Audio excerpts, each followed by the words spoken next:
안녕하세요. 반갑습니다. 실천러 꿈꿈술사입니다. 오늘 배워볼 내용은요. 파워포인트 사용자라면 꼭 해야 할 3가지 필수 설정에 대해서 배워보도록 하겠습니다. 이 내용은 파워포인트를 자주 사용하셨던 분들이나 오래 사용하셨던 분들도 잘 몰랐던 내용이기 때문에 여러분들에게도 많은 도움이 될 거라고 생각이 듭니다. 자, 이 영상은요. 처음에는 세팅하는 방법에 대해서 짧게 보여드릴 거고요. 뒷부분에서는 이 세팅을 왜 해야 되는지 그것에 대한 설명을 진행해 드리려고 합니다. 그리고 영상 설명에 이 영상을 요약하는 설명도 적어 놓을 계획이니까 바쁘신 분들은 그 내용을 참고하셔서 그 부분만 시청해 주시면 되겠습니다. 자, 그러면 시작해 보도록 할게요. 자, 여러분들이 파워포인트를 처음 키시게 되면 자, 이 화면이 나오게 되죠. 자, 여기서 어떻게 하셔야 되냐면요. 여기 파일 버튼, 여기 왼쪽 상단에 보이시죠? 파일 탭, 이 부분을 클릭해 주시면 됩니다. 그리고 2007 버전을 사용하시는 분들은 파일 탭이 보이지 않으실 거예요. 그거는 이 버튼 있죠. 2007은 여기가 파일 탭이거든요. 그래서 파일 탭을 클릭해 주시면 됩니다. 그 다음 이 창이 나올 건데요. 자, 여기서 여기 중단에 보이시죠? 옵션.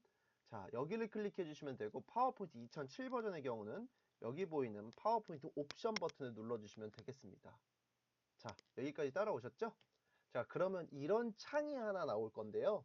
자, 이 창에서는 어떻게 하냐면 언어 교정, 저장, 고급 이 세 부분을 건들 건데 여기 옆에 나온 순서대로 제가 진행을 해 드릴게요.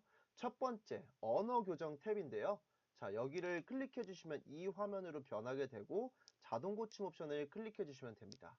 자, 그러면 세팅하기 전에는 모든 버튼이 선택이 되어 있는 상태지만 세팅을 하면 이 첫 문장의 글자를 대문자로랑 그리고 한영 자동 고침 여기를 마우스로 클릭해 주셔서 체크를 풀어 주시면 되겠습니다. 자, 여기까지 이해되셨죠? 자, 그 다음 고급 탭으로 넘어가서 여기 또 클릭하셔야겠죠? 이 실행 취소 최대 횟수 20번이라고 나와 있는 것을 실행 취소 최대 횟수를 150회까지 증가시켜 주시면 됩니다. 자, 여기도 하셨죠? 자, 마지막으로 저장 탭에서 파일의 글꼴 포함 체크가 되어 있지 않은 걸 이번에는 체크를 마우스로 클릭해서 체크를 해주시면 되겠습니다. 자, 여기까지 잘 따라오셨죠? 그러면 실제 상황에서 하는 방법도 지금 바로 보여드릴게요.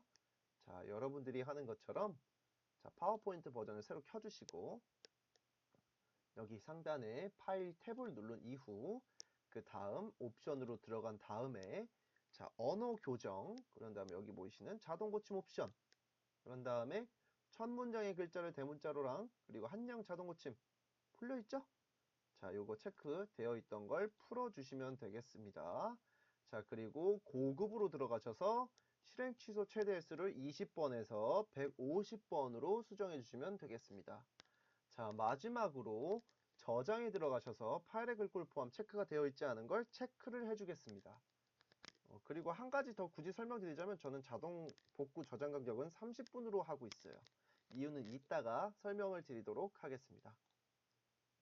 자, 여기까지 다 되셨나요? 자, 그러면 이걸 왜 하는지 이제 제가 차근차근 하나씩 설명드리도록 하겠습니다. 자, 일단 첫 번째 했던 자동 고침 옵션에서 이 문장의 첫 글자를 대문자로랑 한영 자동 고침을 왜 체크를 해제했냐면요. 파워포인트에서 영어를 쓸 때 자연스럽게 대문자로 바뀌는 경우가 있죠. 가장 첫 글자가. 그게 지금 이 부분이 체크가 되어 있었어서 그런 거예요. 그래서 이 부분을 체크를 해제시켜 주셔야 내가 원할 때 대문자를 쓸 수 있겠죠. 내가 원하지도 않는데 대문자로 막 바뀌어버릴 때가 있잖아요. 그래서 막 두자 쓰고 앞자 지우고 그런 경우들을 제가 많이 봐왔기 때문에 그래서 체크를 해제시켜 주시는 거고 한영 자동 고침 말 그대로 한글 쓰다가 영어로 자동으로 변환되거나 영어를 쓰다가 한글로 자동으로 변환되는 경우 그 경우 때문에 이거를 체크를 해제시켜 주는 거라고 보시면 되겠습니다. 자, 여기까지 이해되셨죠? 자, 그 다음에 9번. 자, 여기 고급 탭에서는요. 이 여러분들이 PPT를 사용하시다 보면 요 뒤로 가기 버튼 있죠, 요거. 작업을 하다 보면 이렇게 했다가 뒤로 가기 버튼. 내가 했던 행동을 다시 돌리는 거죠. 이거를 하고 싶을 때 여러분들이 분명 그런 경험 있으셨을 거예요. 중간에 내가 더 가고 싶은데 여기가 까매져서 더 이상 못 돌아간 적이 분명히 한 번쯤은 있으실 거예요. 이게 20으로 세팅되어 있기 때문에 금방 멈췄던 겁니다. 그래서 여러분들이 세팅해 주실 때는 150번으로 세팅해 주셔서 이 파워포인트 프로그램이 150번까지 기억을 하게 만드는 거죠. 여기까지 이해되셨을까요? 자, 그 다음에 마지막으로 저장 탭에서는 파일의 글꼴 포함을 왜 체크하느냐? 이것은 발표를 하거나 상대방에게 파일을 전달했었을 때의 문제점 때문에 제가 설명을 해드리는 건데요. 예를 들어서 예쁜 글꼴로 PPT를 만든 거예요. 근데 내가 사용한 그 글꼴이 상대방에게 없다면 어떤 일이 발생하죠? 그렇죠. 내가 본 화면이 아닌 상대방은 글꼴이 다 깨져 있는 상태로 그 PPT를 확인할 겁니다. 자, 그럼 어떻죠? 완성도가 굉장히 떨어진 PPT를 확인하게 되겠죠?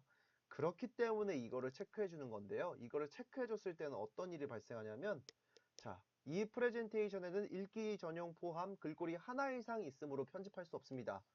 프레젠테이션을 편집하려면 제한 글꼴을 제거해야 하며, 그렇지 않은 경우 읽기 전용으로만 프레젠테이션을 열 수 있습니다. 이 프레젠테이션에는 읽기 전용 포함 글꼴이 있습니다. 나눔 스퀘어, 엑스트라 볼드. 그래서 읽기 전용으로 열 건지 제한된 글꼴로 열 건지 이거를 물어봐요. 이게 무슨 뜻이냐? 폰트를 유지를 할 거니? 아니면 유지 안 하고 그냥 수정할 거니? 그걸 물어보는 거예요. 그럼 이 폰트가 안 깨지게 보려면 어떻게 해야 된다고요? 그렇죠. 읽기 전용으로 열기를 클릭하시면 됩니다.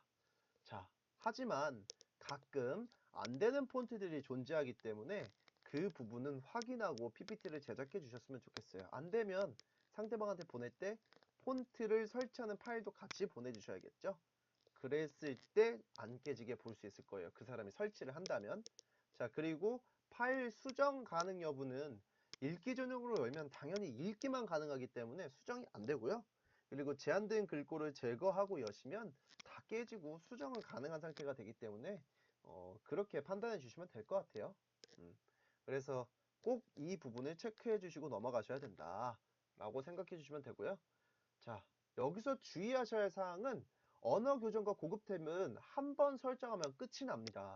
하지만 파일의 글꼴 포함은 새로운 PPT 제작 시에 늘 체크를 확인해야 되는데요. 이게 무엇을 의미하는 건지 다시 한번 설명을 해드릴게요. 자, 여러분들이 다시 PPT를 켜셨습니다. 새로운 걸 만들기 위해서. 자, 파일 옵션에 들어가서 언어 교정 체크하려고 봤더니 이미 되어 있네요. 그죠? 고급도 이미 되어 있습니다. 150번으로 늘어나 있어요. 한번 세팅했기 때문에. 하지만 저장 같은 경우는 파일의 글꼴 포함이 체크가 안 되어 있는 상태입니다. 얘만 이래요. 그래서 항상 이걸 체크를 해주셔야 되는데 여러분들도 그렇고 저도 그렇고 이거를 까먹을 확률이 굉장히 높습니다. 그래서 제가 파워포인트 수업을 진행하다가 이런 경우들이 굉장히 많길래 머리를 썼어요. 그냥 그런 실수를 하기 싫으니까 미리 세팅을 해놓자. 그래서 제가 연구를 한 끝에 이런 걸 만들게 됐거든요.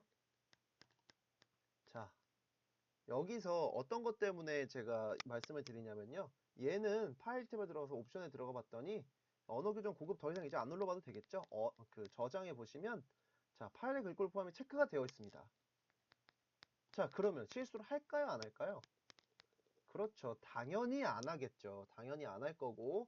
근데 여기다가 자료를 제작을 하시면 원본이 날아갈 수 있겠죠. 이렇게 저장하면. 그러면 또 할 때 또 지우고 다시 해야 되고, 또 지우고 다시 해야 되고, 이런 사태가 발생할 수 있기 때문에 이 파일을 이용하실 때는 처음에 틀자마자 파일 탭에 들어가셔서 다른 이름으로 저장에 들어가신 다음에 찾아보기에 들어가셔서 그냥 예를 들어서 해볼게요.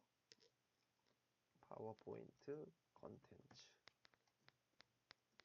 자, 이렇게 제가 저장을 하겠습니다.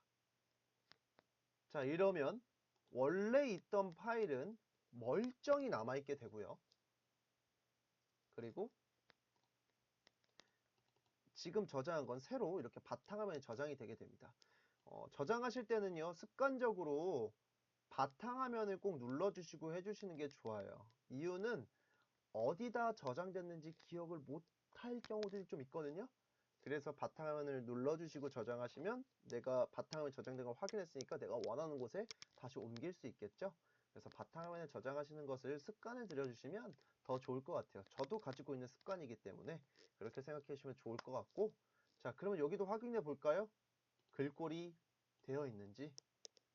당연히 저장되어 있는 걸 다시 저장했기 때문에 저장이 되어 있습니다. 여러분들이 그 PPT를 제작하실 때는요, 이 파일을 활용해 주시면 좀 더 실수를 줄일 수 있다 라고 생각해 주시면 될 것 같아요.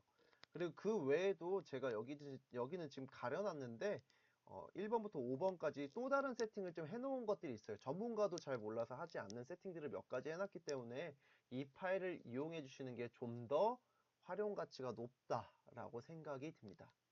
어떻게 여기까지 이해가 잘 되셨을까요? 제가 준비한 내용은 여기까지이고요. 이 내용을 가지고 여러분들이 파워포인트를 사용하시는데 조금 더 도움이 되셨으면 좋겠습니다.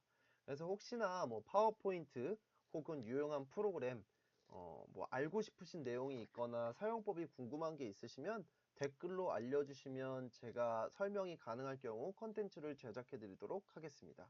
그리고 이 영상 보시고 어떤 부분이 도움이 되셨는지 댓글로 남겨주시면 제가 영상을 제작하는데 좀 더 큰 힘이 될 것 같아요. 다들 남겨주실 거죠? 제 채널 좋아요, 구독도 눌러주시고요.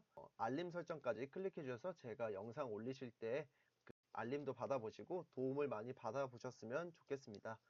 이 내용은 제 네이버 카페에도 올라갈 내용이니까 그 부분도 참고해 주시면 되고요. 항상 영상 설명 잘 참고해 주시면 도움이 많이 될 것 같습니다. 자, 이번 영상은 여기까지고요. 다음 시간에 또 뵙도록 하겠습니다. 안녕.